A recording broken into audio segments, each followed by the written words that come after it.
Hello to all of you. Happy New Year. Happy New Year to all of you. Thank you for tuning in. Thank you for tuning in. And let's get started with this new video, the first one that I'm making this year. And it's about eclipses. Eclipses, my favorite subject. And it's eclipse time again, very, very soon. And there's one eclipse on the 31st of January and there's another one on the 15th of February. So let's get started. For all the signs, I'm going to have a little explanation, hopefully compact, concise and precise. And at the end of the video, I will be talking a tiny little bit about my first international seminar that I'm going to give in London. Yes, in London.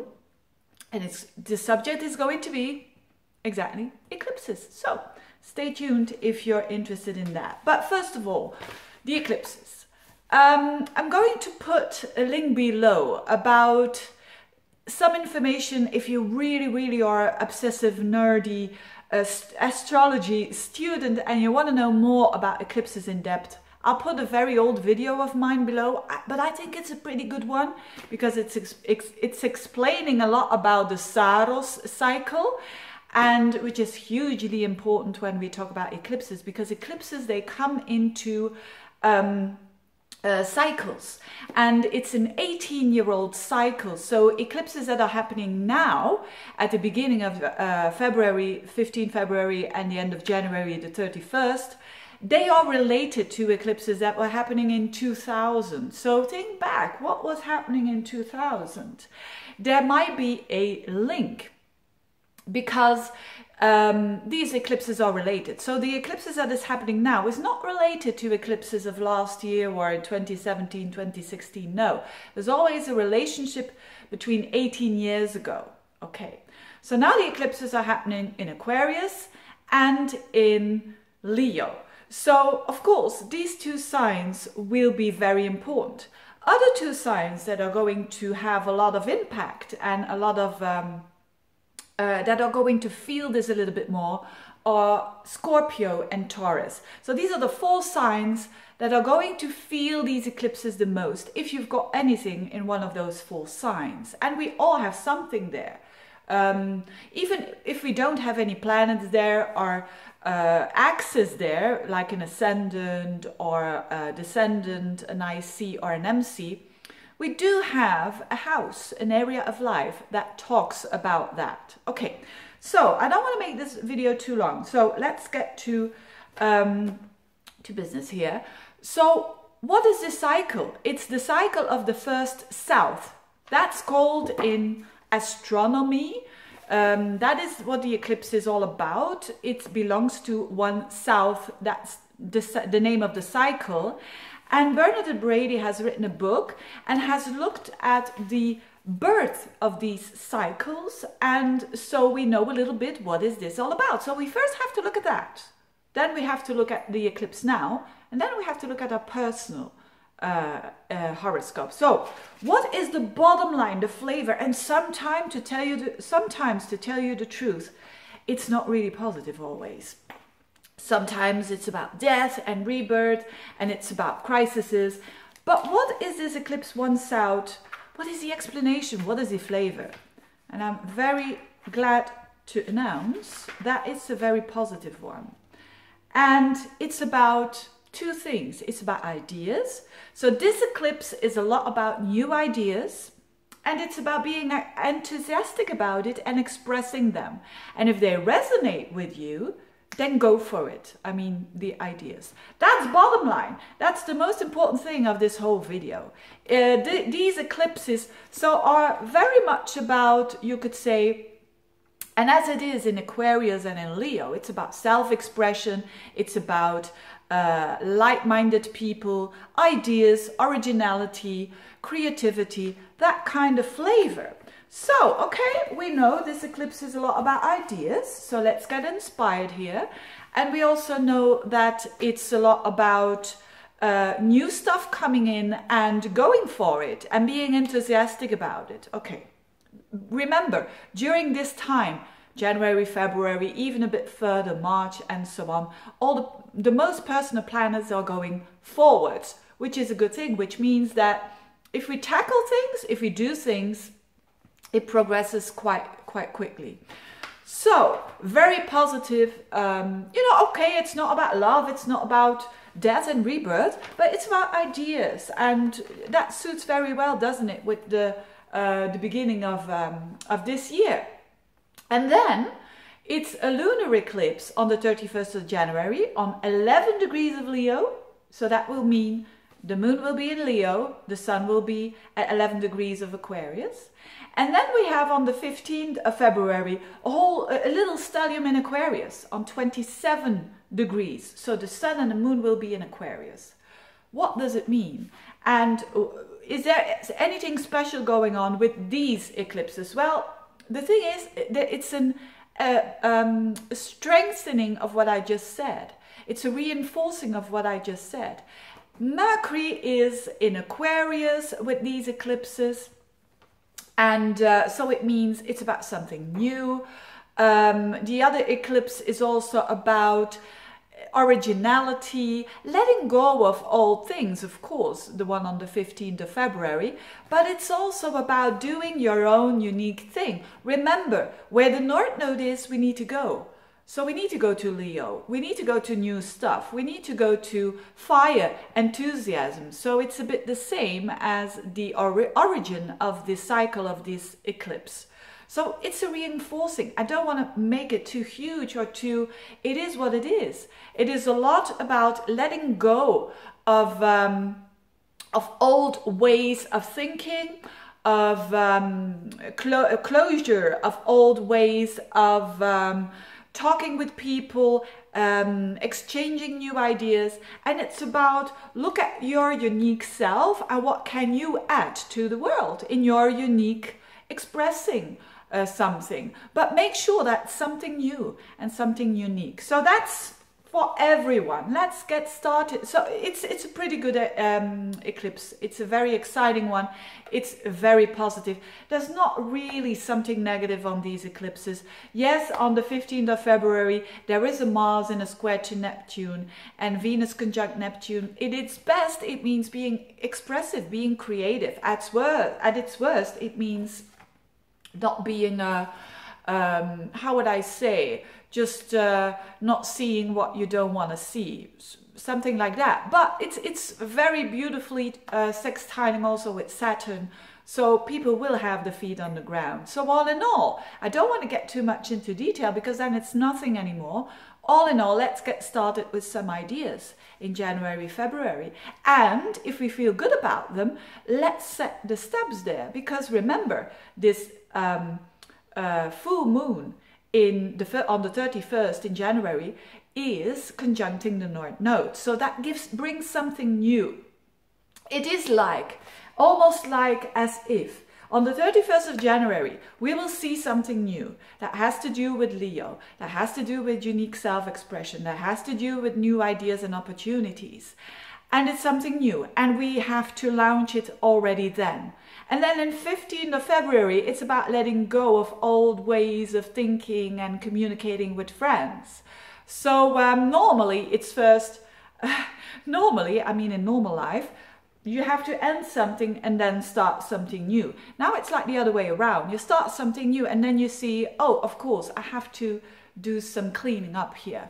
Why not? Why not doing things a bit differently? That is ultimately what Aquarius is all about. You know, if I would be an Aquarian, I would start doing, let's do this in an Aquarian way. Why not? I would start doing the horoscopes with Pisces rather than with Aries. Let's do that. Let's do that. Why not?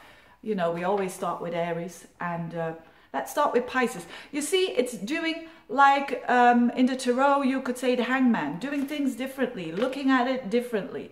That is Aquarius energy. And we don't have to let go of the Aquarian energy because the South Node is there. It means you can use that because it's the comfort zone where the South Node is, but we don't have to dwell into it. We have to dwell towards the North Node, which is Leo. So let's get started. For you Pisceans, What is this all about? This new thing, these new ideas? Well, it's about health. It's about health, and it's about your work. Or your small animals, if you do have a lot of small animals. Well, not a lot, maybe just one. So there's something new brewing here. And if you've got a new idea about health, if you've got a new idea about a job, I would say go for it. If you want that new job, go for it. And then the cleaning up around the 15th of February will have to do with some old patterns. And you can do that, and you've got time for it. These eclipses, they last like 6 months after. So you've got, but of course, you're going to feel them the most around those weeks of those dates. So very interesting for Pisceans who want something new when it comes to their health, to start a new health regime, absolutely, and to do it in a unique way, and because there is where Leo is, in your 6th house. And let go of all patterns that are not suiting you anymore. Let go of little big addictions. They are not suiting you anymore. And do it step by step, and do it in a way that is unusual, okay? Aquarius. Aquarius, of course, you're one of those 4 signs, which is extremely important because this is happening in your house of relationships. These new things coming in. So there could be that there's a new relationship coming your way, especially if you have an Aquarius rising. It could be business partners, it could be clients, but it could also be a new lover coming into your life and turns your life upside down. But if it resonates with you, if it feels good, I would say go for it, go for something new. And that could mean that around February you say, oh, I have to shake off, you know, when the new moon is in Aquarius, I have to shake off some old parts of me that are not longer suiting my personality. So very much of relationship wise for Aquarians, but new people coming in, which is fantastic. Be open for that, and mostly Aquarians are. Capricorn, this is happening in a very, very secretive, not so obvious house, but that doesn't mean to say that's a negative thing.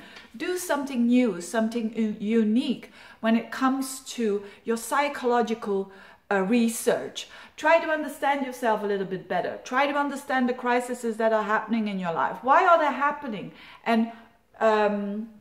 And try to deal with them in little steps, like a true Capricorn would do.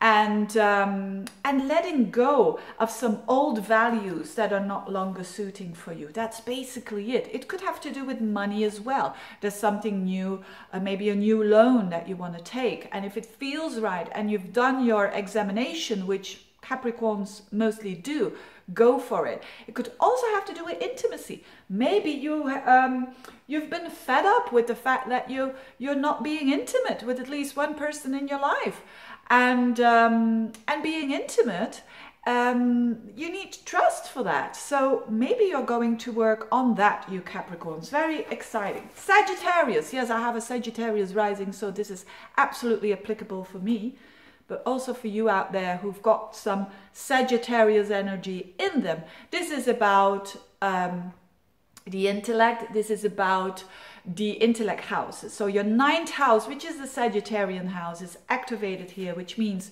traveling internationally, contact with foreigners, publishing, making a YouTube channel, making a website on a bigger scale. What else could it mean? Philosophy, astrology. So it's about expanding the mind for the Sagittarians, and they love that. So it comes natural to them. But maybe because of that, because they have done that, they have to do something in their environment, what they used to do. They have to do a little bit less of that, for instance. I'll give you a practical, maybe a practical example. I do a lot of astrology here in my environment. Maybe I have to do that a bit less and go outside a bit more, you know, internationally. And I'm actually doing that, not because I was prepared to do so. It just feels right. So I'm definitely going a bit more traveling, hopefully, if there's a possibility this year. But it could be the case for you as well. Sagittarius, this is a very positive eclipse for you. Scorpio, you're one of those 4 signs, remember? Your whole life can change. And for you, it's happening on the career side. So in your 10th house, so if you're a Scorpio, it could mean that you change a job. When you're fed up with a job and when you're aiming towards something new, go for it.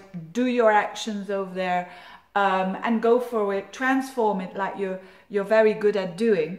You Scorpios out there could also have to do that. Something about the family, something about home, you have to let go of that. Something you have to, maybe you have to let go of a connection with a relative that wasn't really positive, that is a bit toxic, and not letting go completely, but maybe just doing a bit more of the distance. That could be possible for you Scorpios out there, and that's not bad at all. It could give you more energy to create something new that has to do with you, that has to do with your essence, that has to do with how people see you, which is your midheaven.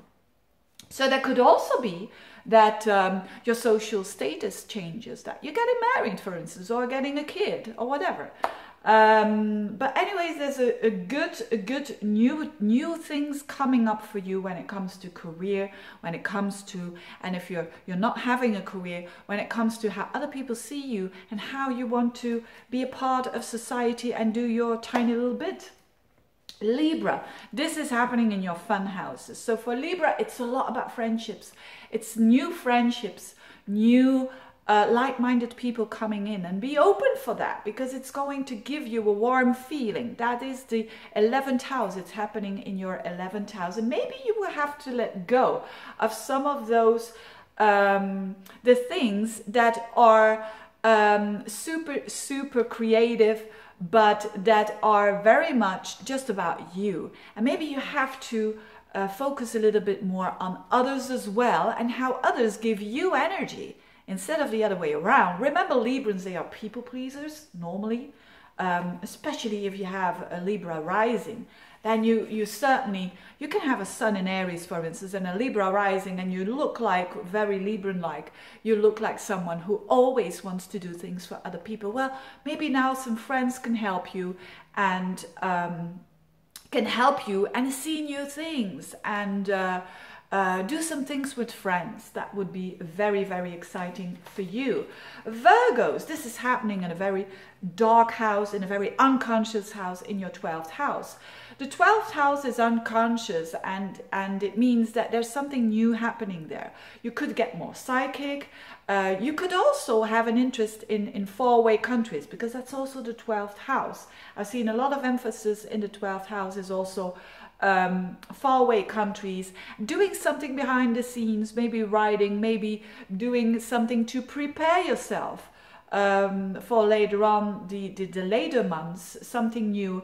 And there is some sort of closure when it comes to your health and when it comes to your work. Doesn't mean to say a bad thing. Maybe it's just a good thing that you dealt with a disease, or you dealt with some sort of illness, or you dealt with some sort of hard job that you needed to do, and now it's gone, and now you're reloading your batteries. You find new ways in relaxing yourself. Wow, isn't that a good one for Virgos?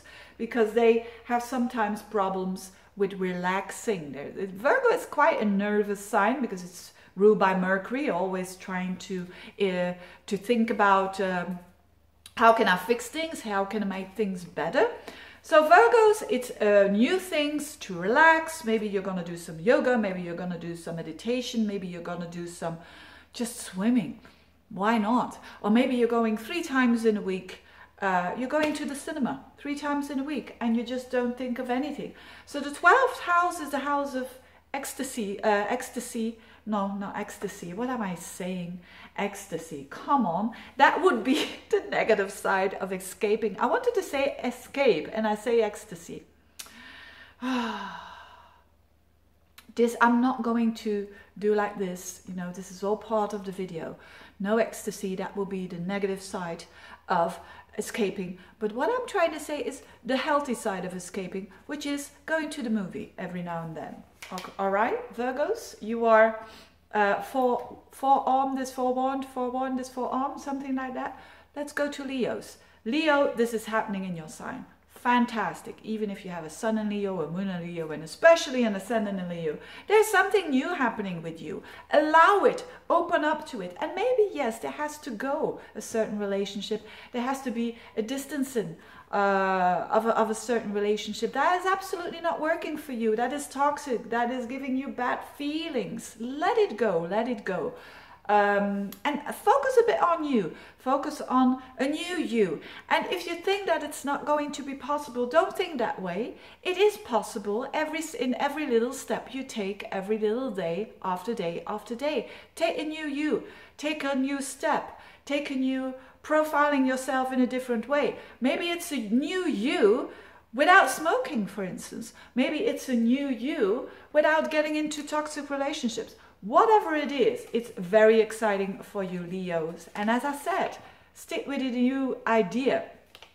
Cancerians, this is happening in your value houses, in your second house. So there's something new happening, maybe with money, maybe a new way of earning money. Maybe you have an idea of, remember the first thing that I started this video with, the ideas and being enthusiastic about it. Maybe you're being enthusiastic about a new idea and a new thing that you want to do. Do it to earn a bit more money, because there's possibility of earning more money. Maybe you have to let go of being dependent on other people's values.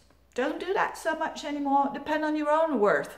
Look at your own talents and explore them and use them to gain more self-worth, basically. That's important for the Cancerians.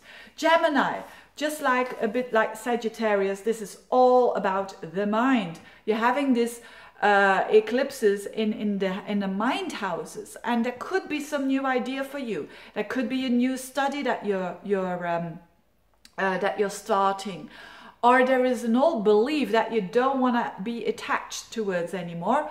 You're coming with new ideas, and you like that because you're a Gemini, and it could change your life because it's an eclipse.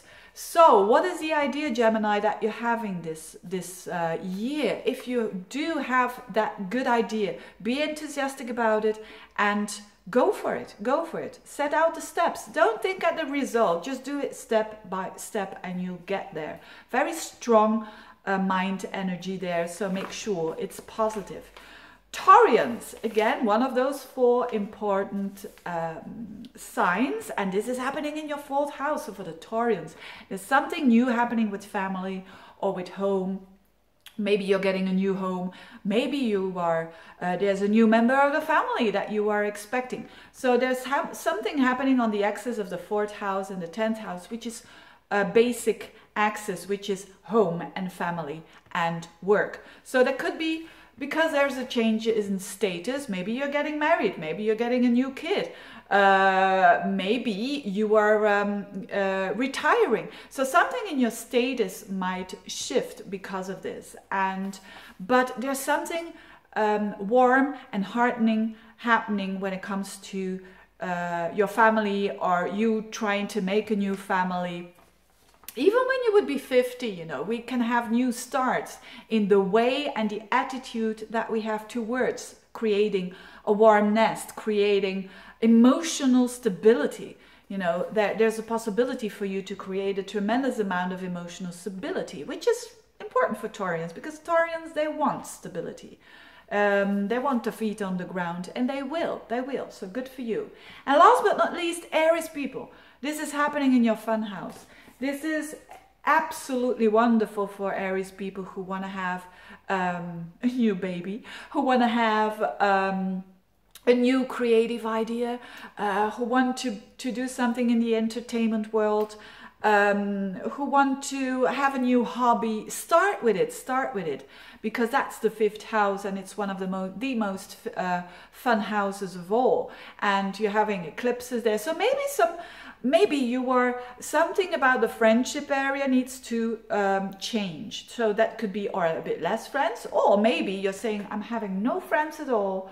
I have to start a new attitude when it comes to my friends. So I have to start working on that. Whatever it is, it's quite exciting for the Aries people. It's a lot about that warm feeling that you're getting when you're expressing yourself.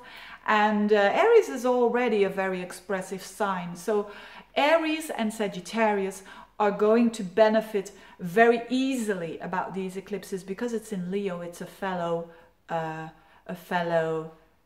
fire sign.